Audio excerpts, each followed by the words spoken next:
a correnteza da certeza de um futuro melhor.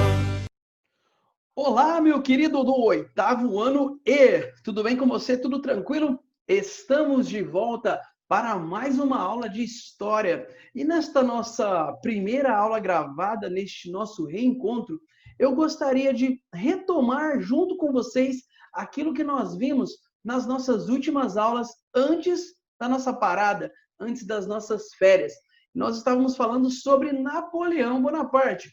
Hoje, especificamente, nós vamos falar sobre a queda de Napoleão Bonaparte e vamos corrigir os exercícios que foram propostos para que você fizesse. Só que é o seguinte, eu sei que durante as férias nós tivemos uma parada, apesar da nossa aula ao vivo de ontem, eu quero colocar as coisas aqui nos seus devidos lugares antes de nós falarmos, antes de nós conversarmos sobre a queda de Napoleão Bonaparte mais propriamente. Então, eu quero começar relembrando com você os principais momentos que nós estudamos até aqui. Olha só, eu vou pegar aqui o meu sinalizador, o meu marcador, apontador a laser aqui, para nós conversarmos um pouquinho mais sobre esses elementos, estes momentos que nós abordamos antes da nossa parada. Vamos lá, então? Olha só.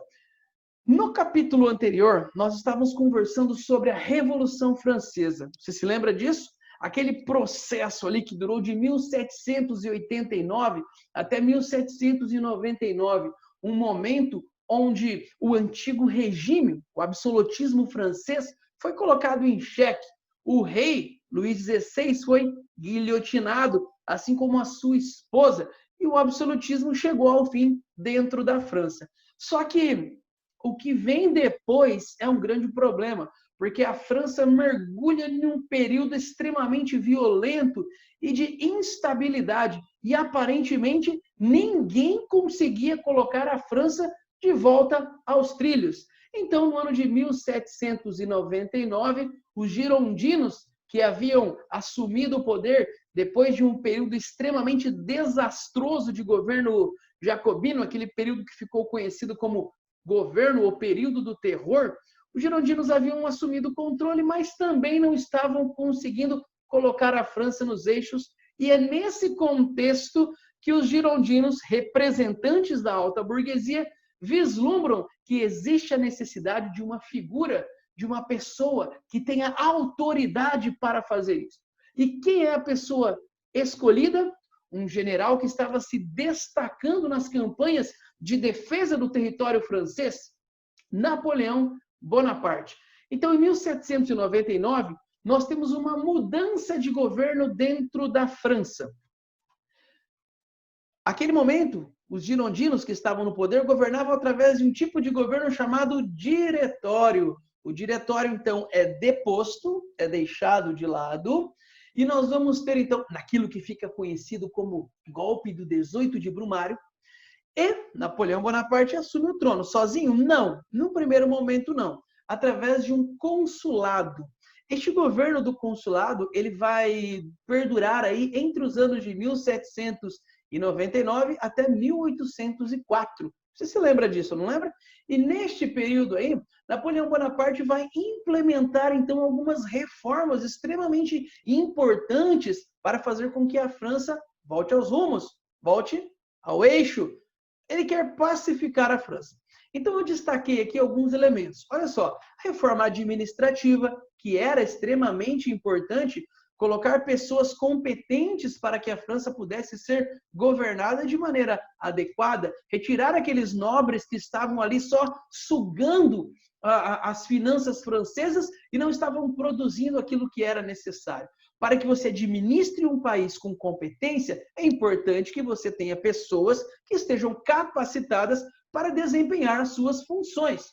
E é claro, para que você tenha um grande número, uma grande quantidade de pessoas atuando nestas áreas, é importantíssimo que você tenha um sistema educacional que forme estas pessoas. E esta preocupação do Napoleão Bonaparte também é levada em conta. O Napoleão ele vai reestruturar o sistema educacional, inclusive separando a igreja do sistema educacional, porque até este momento a igreja ainda tinha fortes laços com o sistema educacional. A partir de agora, não. O ensino passa a ser laico. A igreja está desvinculada do sistema de ensino. É importante, então, que este sistema de ensino forme os profissionais que irão trabalhar, não apenas no governo, mas em diversos outros setores dentro da França. Eu coloquei ali também, destaquei para vocês, olha só, está aqui a concordata com a igreja, um acordo. Você se lembra que durante o período da Revolução Francesa, os revolucionários romperam completamente com a igreja.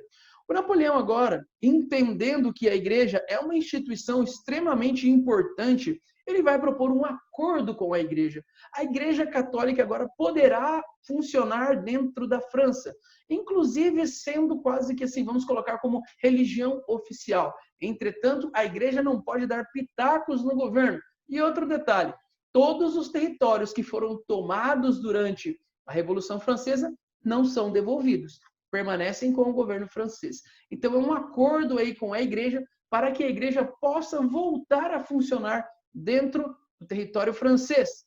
Eu destaquei ele também por último, e talvez o mais importante, se dá para dizer isso, ou talvez o mais importante, o Código Civil Napoleônico, ou seja, um conjunto de leis, um conjunto de regras que deve gerir, que deve normatizar a sociedade. E estas regras, estas leis que serão aplicadas para todos, levam em conta os ideais da Revolução Francesa. A questão da defesa da vida, a questão da defesa da liberdade, da propriedade privada, tudo isso é contemplado neste Código Civil do Napoleão Bonaparte. E este Código Civil, de caráter iluminista, ele exerce uma forte influência sobre diversos outros países, inclusive o Brasil. O nosso Código de Leis hoje, que nós temos aqui dentro do nosso território, ele é fortemente inspirado por este código que foi elaborado neste momento pelo Napoleão Bonaparte. É claro, não apenas pelo Napoleão, óbvio, né? Ele tem um grupo de juristas, de pessoas que estão ali trabalhando para construir esse Código de Leis. Isso é óbvio, né? Não foi ele que foi lá, pegou sozinho, fez tudo sozinho. Claro que não.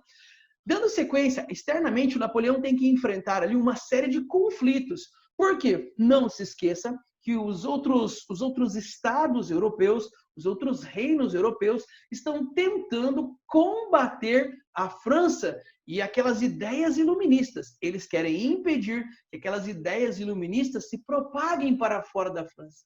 Não se esqueça que a Prússia, a Rússia, o Império Austro-Húngaro, entre outros, ainda são governados por aquilo que nós chamamos de antigo regime.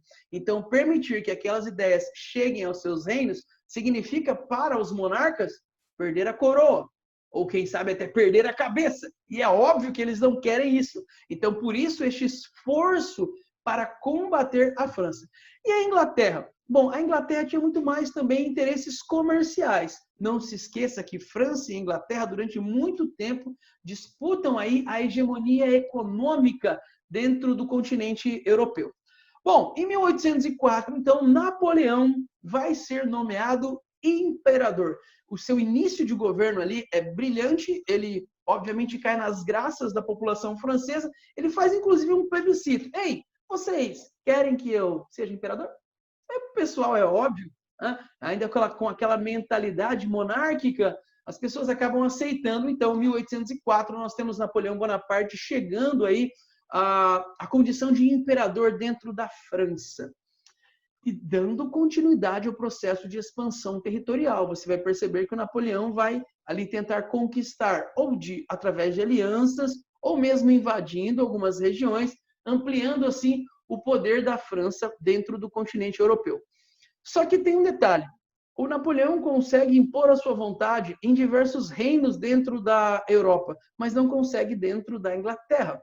Por quê? Porque a Inglaterra é uma ilha, a Inglaterra não está diretamente ligada ao continente europeu. Existe uma faixa de água ali chamada de Canal da Mancha, e para invadir o território inglês, o Napoleão teria que atravessar este território. E a marinha inglesa era extremamente potente. Então, Napoleão ele parte para uma outra tática. Ele resolve isolar a Inglaterra economicamente. E para isso, em 1806, ele decreta ali o bloqueio continental. Lembra-se disso? Todos os portos franceses estarão, a partir deste momento, fechados para o comércio com a Inglaterra. Ninguém pode comercializar com a Inglaterra. O objetivo, então, era fazer com que a Inglaterra produzisse as suas mercadorias e não tivesse para quem vender essas mercadorias, porque nenhum país, nenhum aliado, Napoleão Bonaparte poderia comercializar com a Inglaterra. E essa medida, aparentemente, começa a surtir algum efeito. Só que o Napoleão não contava com apenas um problema. A França ainda não havia passado por um processo de revolução industrial como a Inglaterra.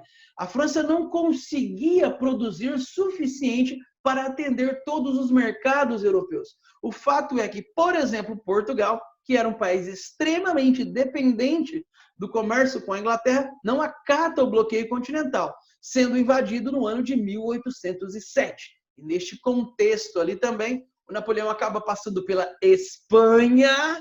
Eu me lembro que quando eu gravei esta aula pela primeira vez, eu disse França, e aí na hora da edição eu tive que arrumar, colocando uma série de errou, porque eu falava França, França, França. Não, Espanha. Na Península Ibérica, ele passa pela Espanha, retira o governante da Espanha e coloca ali no trono espanhol o seu irmão. Mas ele não contava com a astúcia do Dom João VI. Por quê? Ele não consegue depor o Dom João VI simplesmente porque Dom João VI, rei de Portugal, com o apoio inglês, acaba fugindo para o Brasil. E de lá ele continua o seu governo. É claro, o território português é tomado, mas o rei continua reinando. O que você tem agora na sequência é o quê? Uma série de conflitos, de batalhas ali dentro do território português, entre o exército inglês e o exército de Napoleão Bonaparte. Você vai perceber que futuramente os ingleses conseguirão expulsar os franceses de dentro do território português. Mas antes disso, nós temos um outro ponto importante também. No ano de 1812, Napoleão Bonaparte resolve também invadir a Rússia, que igualmente não havia acatado o bloqueio continental e continuava, eu quis falar duas coisas ao mesmo tempo. A Rússia não havia acatado o bloqueio continental e continuava fazendo negócios com a Inglaterra. E aí o Napoleão falou assim, não pode fazer, eu vou invadir. Opa, caiu até o meu fone aqui diante do meu francês nipônico. E o Napoleão, então, faz a sua tentativa de invadir a Rússia, mas não contava também com a astúcia dos russos. Por quê? Utilizando a tática de terra arrasada, os russos recuam e colocam fogo em absolutamente tudo o que tinha. Eles vão deixando Napoleão, à medida que o exército napoleônico vai chegando ali na Rússia, você percebe essa imagem aí, ele encontra a região de Moscou ali completamente incendiada. E desta forma ele não consegue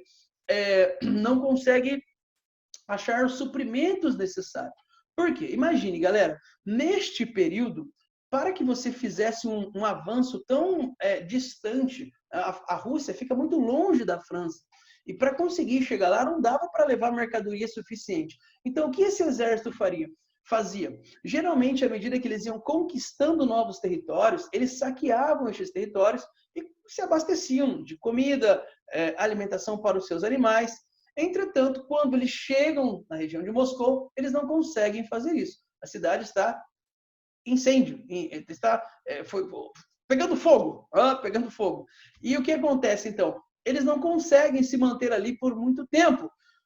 Existe a necessidade agora de recuar. Olha que coisa estranha, né? Você recua diante de uma vitória, porque não tinha um inimigo ali, não existia. Os russos não estavam ali esperando Napoleão Bonaparte para combater, ou como muitas vezes acontecia, ou não estavam ali para entregar-lhe as chaves da cidade. Ele estranha isso. A cidade está em chamas. Então, apesar dessa vitória aparente neste primeiro momento, o exército napoleônico é obrigado a recuar. E aí recuar sem alimentação necessária, sem provisões necessárias e enfrentando ainda por cima um rigorosíssimo inverno russo.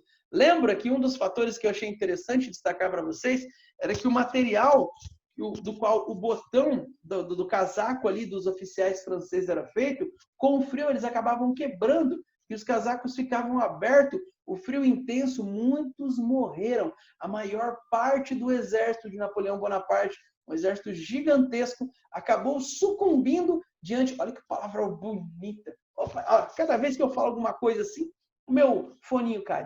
Acabou sucumbindo diante do frio. E é óbvio que o exército russo, neste momento, se aproveita para atacar aí o exército napoleônico com os seus canhões. E eu me lembro que na última aula eu coloquei ali para vocês aquela música 1912 do Tchaikovsky,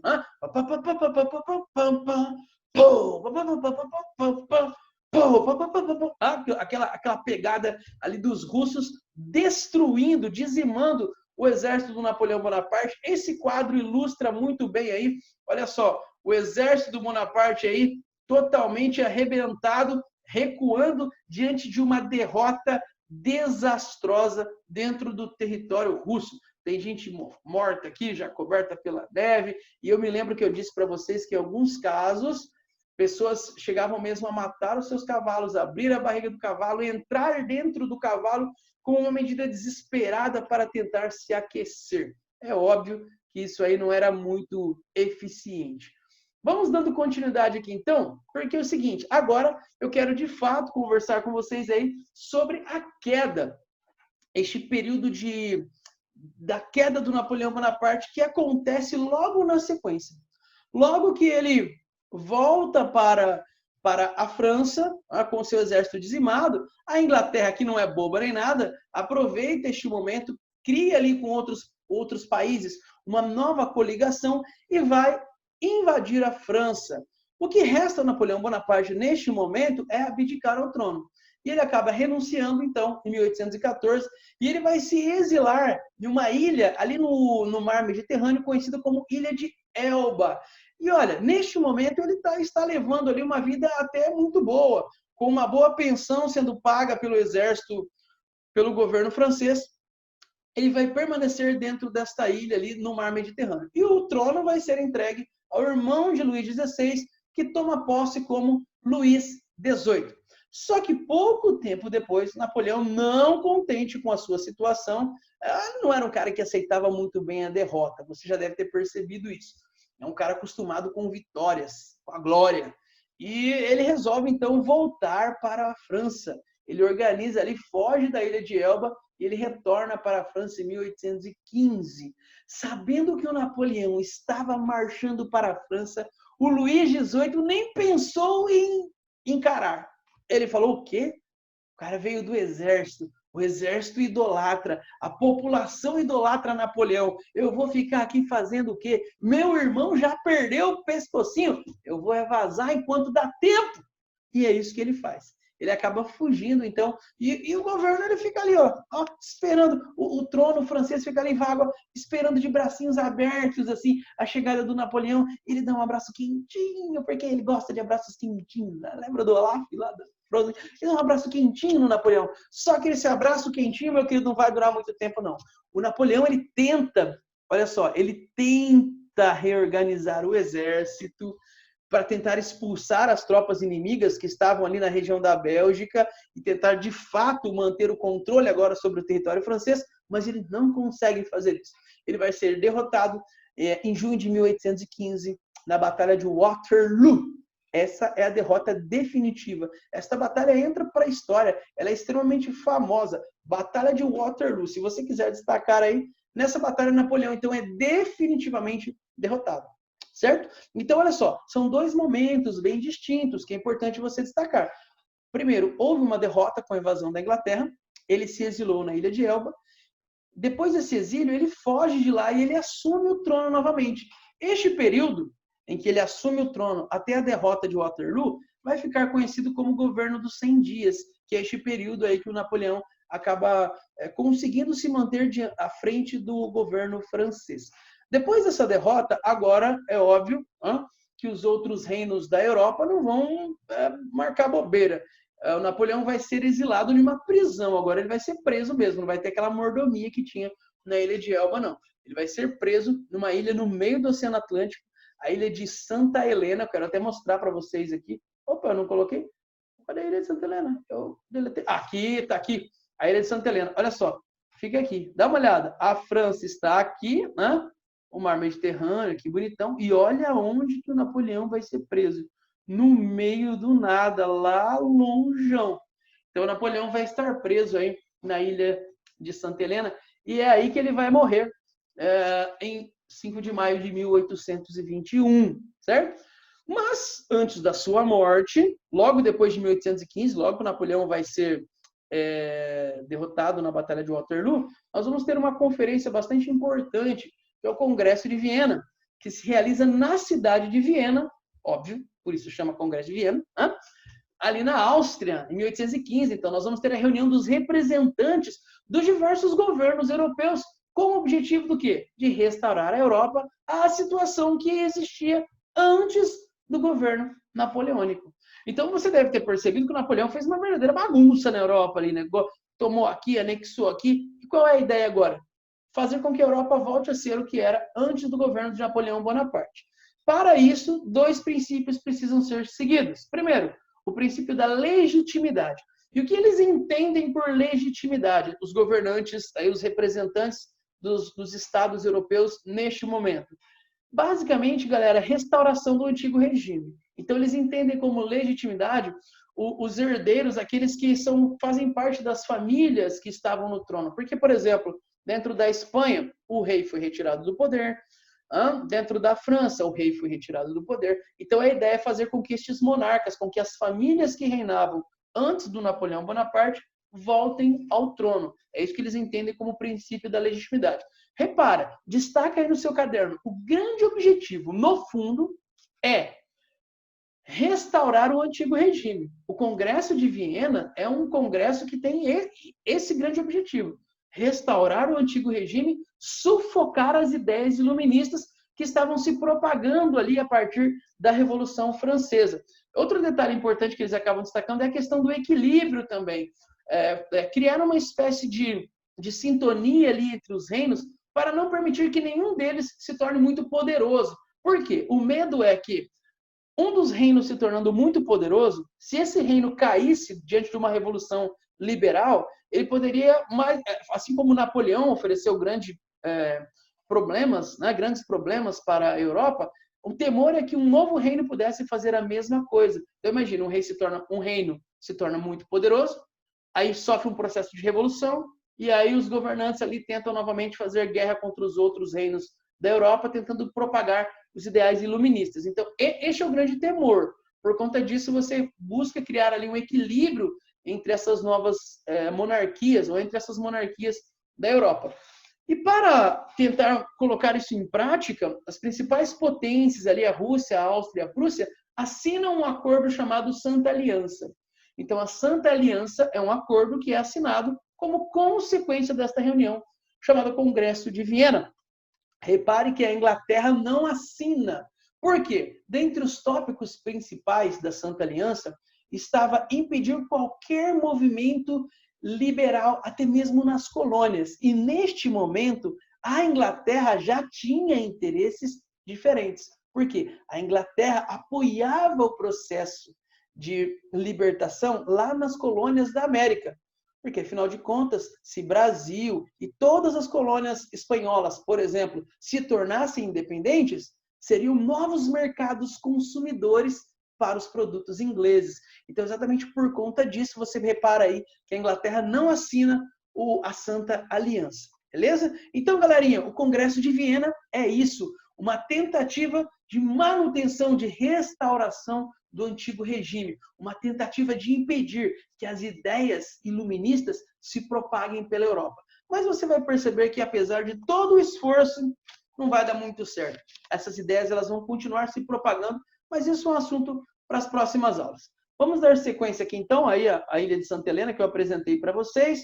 O slide acabou não ficando na sequência.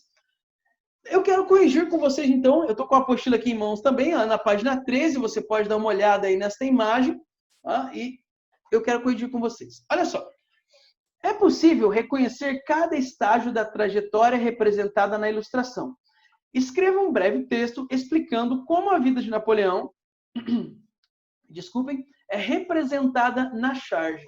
Então você tem uma charge aqui. É claro que essa atividade ela acaba se tornando um pouco mais complexa. Por quê? Nós não somos capazes de ler aquilo que está aqui embaixo, né? Então talvez para vocês aí tenha ficado um pouco mais difícil. Mas eu conheço já essa charge e em uma resolução um pouco melhor, que dá para ler aqui também. E aí eu vou ajudar vocês. Então, olha só. Essa primeira, coloquei aqui do lado um passo a passo. Essa primeira imagem, essa primeira figura, você repara que ela é uma figura num tamanho reduzido, um tamanho pequeno, com uma vestimenta um pouco mais simples. Então, você tem ali a figura pequena do Napoleão, o início da sua trajetória. Ele é um ninguém, uma pessoa simples, assim como eu e você. Mas vamos construindo a nossa história e vamos crescendo, não apenas em estatura, mas em importância, à medida que nós vamos nos formando. Então, olha só, aqui você já tem uma figura um pouco maior, é o período de formação militar. No terceiro espaço aqui, nós temos um momento, então, em que ele já se torna um oficial, seguindo um pouco mais, subindo aí a sua trajetória, ao lado de Josefina, a sua esposa, você se lembra daquele momento da coroação, como oficial. Seguindo um pouco mais aqui, ao lado de Josefina, agora como primeiro cônsul, dentro daquele período ali de consulado, lembra? De 1799 até 1804. Aqui no topo, né? Chegando aí como imperador da França em 1804. E aí começa o processo de derrocada, então. Olha só, de queda, em que ele começa a descer a ladeira. Nós temos as derrotas militares na Península Ibérica ali. Essa imagem não dá para você ler, mas está escrito aqui embaixo, sendo expulso, a expulsão da Península Ibérica por parte dos soldados franceses. Perdão, olha eu cometendo o equívoco de novo. Soldados espanhóis. Aqui nós temos a campanha desastrosa na Rússia, e ele fugindo da Rússia ali dentro de um trenó puxado por um cavalo. E nessa outra imagem aqui, ele sendo expulso por soldados russos, prussianos e bávaros. Ele processa a derrota de Napoleão Bonaparte. E, finalmente, por último, tem ele aqui embaixo, ó, isolado na ilha de Santa Helena, lamentando aí o seu fim trágico. O Napoleão morre, então, em 1821, aparentemente por causas naturais, mas existem investigações e suspeitas de que ele tenha sido envenenado. Aos poucos, sabe, alguns produtos tenham sido colocados assim, ali na sua comida, e produtos que não causam a morte imediata, mas que com o passar dos anos, você pode ter levado a uma morte aparentemente natural, mas que pode ter sido causada por estes elementos. Certo? Vamos dando sequência, então, aqui a correção da página 17 agora. Deixa eu virar a apostila aqui para ficar junto com vocês. Página 17 está escrito assim: observe e compare os mapas do Império Napoleônico, na página 10, e a Europa após o Congresso de Viena em 1815. Nesta página, explique quais foram... Nesta página 17. Explique quais foram as principais mudanças na definição territorial europeia após o Congresso de Viena. Então, a ideia é que você faça a comparação entre este mapa, que está aí na página 17. Opa, esse aqui é o mapa da página 10, perdão, o Império Napoleônico. Este mapa da página 10 e este mapa aqui na página 17. Por quê? Você percebe que aqui nós temos o Império Napoleônico, toda a região que ele governava, que ele controlava direta ou indiretamente. Durante aquele processo de expansão, você percebe aqui, ó, a Espanha, onde ele colocou ali o seu irmão no trono. Olha só, Portugal não. Portugal não, por quê? Porque Dom João acabou escapando. A Rússia também ele não conseguiu. Agora, quando você olha para cá, você percebe que territórios, por exemplo, como aqui, ó, o Grão-Ducado de Varsóvia, que quando você olha aqui, você percebe que era um território independente. Ele acaba sendo anexado por quem? Parte dele, pelo Império Russo. Você tem aqui também um crescimento, olha só, se você olhar para a Áustria aqui, o Império Austríaco, você percebe que boa parte aqui dessa região, olha só, é anexada pelo Império Austríaco. Então você repara que a Áustria, Rússia e Prússia acabam se beneficiando também dentro desse contexto do Congresso de Viena e acabam tendo uma expansão territorial dentro deste período. Repare que o mapa da Europa, deste momento, ainda é bem diferente do mapa que nós temos na atualidade, né? Olha só, você não tem aqui um país chamado Itália, você não tem aqui um país chamado Alemanha. Na verdade, você tem uma diversidade de reinos nessa região aqui. Bom, mas a resposta sugestiva que eu posso colocar para vocês aqui, então, né? O avanço do Império Russo sobre o Ducado de Varsóvia, a expansão dos territórios do Império Austro-Húngaro, Aí você pode detalhar, né? O avanço da Prússia sobre os territórios germânicos, formação da Confederação Germânica, uma confederação de estados germânicos, que no futuro vai dar origem à Alemanha, dissolução dos estados napoleônicos, então a Westfália, o Reino da Itália, o Reino de Nápoles, todos estes que eram governados pelo Napoleão Bonaparte acabam sendo desmembrados. E um redesenho das fronteiras francesas, surgimento de novos estados e reinos e restauração do Estado da Igreja Católica, que estava anteriormente sobre o governo também, o domínio de Napoleão Bonaparte, certo? Seguindo aqui, então, chegamos à sessão extra, estamos finalizando. Vamos fazer um bate-bola rapidinho aqui, porque para essa aula já não ficar mais extensa ainda. Número 1. Qual a instituição realizou junto a Napoleão o acordo conhecido como Concordata em 1801 e quais foram os principais pontos desse acordo? Então, essa instituição é a Igreja Católica. A Igreja Católica. É importante você destacar, a Igreja Católica. E os principais pontos é que as terras não foram devolvidas, mas a Igreja volta a atuar dentro do território francês. É claro, agora mantendo uma distinção, uma separação bem clara entre Estado e Igreja. Legal? O Estado é laico, o Estado não tem interferência da Igreja, não mais. Número 2. Em 1804, Napoleão Bonaparte instituiu o Código Civil, que garantia por lei os valores da burguesia. Entre esses valores estavam, letra A, a liberdade individual, a garantia da autoridade da igreja. Opa, aqui já parece errado, né? Porque você não tem a garantia da autoridade da igreja, muito pelo contrário. As liberdades individuais até estaria correta, mas aqui a gente já percebe que a letra A é falha. Letra B, a abolição da servidão, certo? O fim da propriedade privada, não, já está errado. Por quê? Porque o Código Civil, pelo contrário, não tem nada de fim, defende a propriedade privada. Este é um valor muito importante. C, as liberdades individuais, legal, o Estado laico, certo? A proteção do direito de propriedade, show de bola, e a abolição da servidão. Certinho, galera. Nós marcamos aqui a letra C, ok? Vamos ver o que está errado na letra D? A manutenção da estrutura... Nossa, não, nada a ver, né? Manutenção do antigo regime, completamente errado. Era noite de 2 de dezembro de 1804, Catedral de Notre-Dame, Paris, dia da festa de coroação de Napoleão Bonaparte, pelo Papa Pio VII. Napoleão surpreendeu a todos ao retirar a coroa das mãos do Papa, que tinha viajado especialmente para a cerimônia. Ele próprio se coroou. O que Napoleão quis demonstrar com essa atitude? Que ele não se submeteria ao poder da igreja. Bem simples. Ele mostra uma completa separação ali entre igreja e Estado.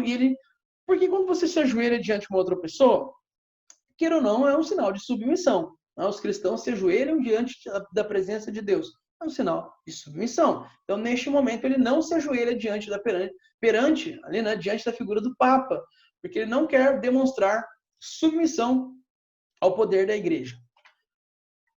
Próxima questão aqui, a número 4. Nós temos aí vamos marcar aí um verdadeiro ou falso, né? Verdadeiro ou falso não, vamos marcar a correta. Leia o texto e responda a questão. Eu espero que você já tenha lido. Para ganhar tempo, eu vou direto na questão certa, que é a letra D aqui. Ó. Qual era o objetivo do bloqueio continental? Debilitar economicamente a Inglaterra. Se você ler esses 3 textos, você vai perceber isso. Essa é uma questão interpretativa. E lembra que eu sempre digo, para que você consiga fazer questões interpretativas, é importante que você treine, que você faça. É somente assim que você vai desenvolvendo a sua capacidade de interpretar textos, lendo e fazendo, certo? Então, neste caso, a letra D. Número 5. Qual foi o fator determinante para a não adesão de Portugal ao bloqueio continental? Eu disse na aula de hoje, Portugal era dependente economicamente da Inglaterra, precisava dos produtos ingleses. E por conta disso, Portugal acabou mantendo a relação comercial com os ingleses, o que levou Napoleão a invadir o território português. Questão de número 6 para fechar. Observe a imagem para responder as questões. Letra A. Que nações lideraram o Congresso de Viena? Nós temos aí, então, a Inglaterra, a Áustria, a Prússia e a Rússia. As 4 nações que estarão liderando o Congresso de Viena. Letra B. Qual foi o principal objetivo do Congresso de Viena, segundo o princípio da legitimidade? Galera, é fácil demais. O principal objetivo? Manter o antigo regime. Principalmente através dessa ideia da legitimidade. O que torna alguém legítimo? O fato que a família estava no poder anteriormente. Por que ela estava no poder? Repara, então esse princípio nada mais serve neste momento para manter as estruturas do antigo regime. Letra C. Na imagem estão representados em pé o Francisco da Áustria, um monte de gente ali, né? A pergunta é, qual a principal mensagem que a caricatura transmite? A ideia aí é fazer uma charge, não é? com as disputas que estão acontecendo dentro da Europa neste momento. Você tem o Napoleão rasgando ali um pedaço da França e trazendo para ele, um outro puxando um território, uma disputa territorial muito intensa, certo? E ali embaixo você tem o ministro francês ali se agarrando ali ao quadro do Luís XVI, o governante francês que foi guilhotinado. Letra D. Podemos afirmar que as medidas tomadas no Congresso de Viena foram uma tentativa de retornar ao antigo regime? Justifique a sua resposta. É óbvio que sim. Essas medidas foram um grande esforço para impedir o avanço das ideias liberais que estavam se propagando em virtude da Revolução Francesa, e eles querem sim manter, tanto que através do princípio da legitimidade, eles trazem de volta todas as famílias que governavam na Europa antes do Napoleão Bonaparte. Legal? Galera, desta forma, estamos chegando ao fim desta unidade. Na próxima aula, nós continuamos. Eu acredito que não seja necessário fazermos uma sessão checkmate, porque na aula de hoje eu acabei, eu precisava relembrar aí para finalizar, né, em virtude das férias, acho que não é necessário fazer a sessão checkmate. Então, na próxima aula, deixa eu pegar aqui o próximo assunto, nós vamos falar sobre a crise do sistema colonial, capítulo 2 da nossa apostila. Te espero e te encontro lá, beleza? Beijo no seu coração e até lá! Novos mares, horizontes, aonde quer chegar. O que quiser, tudo alcança, basta acreditar. Novos tempos de mudança, com o pé no chão. Mergulhando nos estudos, acha a solução. O amanhã não é um mistério, pra quem leva a sério. Siga a correnteza da certeza de um futuro